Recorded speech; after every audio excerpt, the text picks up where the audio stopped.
Inside this small apartment, Jerzy Smolinski relishes the simple routine of putting away clothes after being homeless on and off for nearly 25 years. I don't have a car, I don't have a money. I stay on the street. A floor below, there are other tenants settling into their new surroundings. From out there in the gutter to this. I'm telling you, it's a miracle of my life. Sorry, I might cry.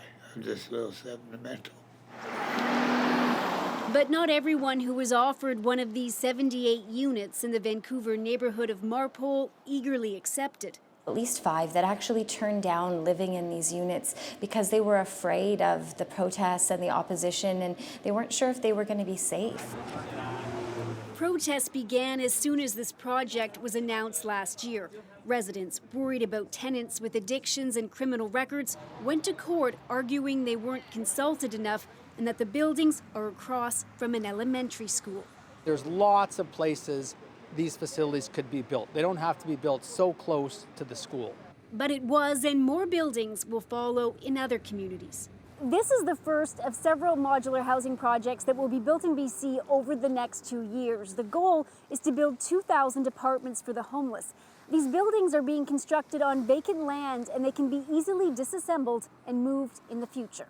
At these buildings, at least 2 staff members are always on hand to offer support to the residents. We've had donations from the community, and there's food in each of the cupboards here. And there has been some from the community who publicly welcomed the new neighbors. Students and others put together gift bags with handwritten notes. Ishmael Bouyan formed a student group to support the housing project. The community of Marpole isn't exclusive. You don't have to meet certain criteria to live here.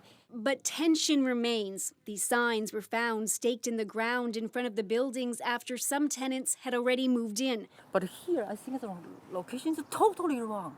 And today, a neighbor flagged us down to tell us why he won't let his 14-year-old son walk to school anymore. If I'm working, I have to take some time off to send my son to school. Just because you don't want him walking down the street? Yeah. Because of this project? Yeah. Here we go. I got a stove, man. Sean Walters used to live alone in a tent and is trying to put himself in his new neighbor's shoes. If I was kind of sheltered in my life and I had kids, I think I'd be the same way. What kind of people are you putting across from my elementary school? I think I would probably react the same way too. But, it's up now, and I think everybody's going to be fine with it in the long run. And that's what officials are hoping for. They need this housing project to succeed. Come on. And be a model for those other sites that are now in the works. Briar Stewart, CBC News, Vancouver. Now, whichever way this goes, there is a growing push to use low-cost modular technology to help homeless people. And not just in BC. Designers in New York have a pitch to build housing pods right on the sides of existing buildings. San Francisco hopes to build a whole modular factory. But across the Atlantic, they're already well underway. This colorful collection of blocks in South London is called Place. 24 prefabricated units assembled in 2016 to serve as temporary housing for the homeless. Temporary because the city is redeveloping the land there in a couple of years. But this is where the genius of its design comes in. Place can be taken apart and reassembled up to 5 times at a relatively low cost. Meanwhile, Dublin launched its own modular housing project in 2016. The plan also calls for dozens of stackable prefab units for the city's homeless. Some have already been built. The rest should be finished this year.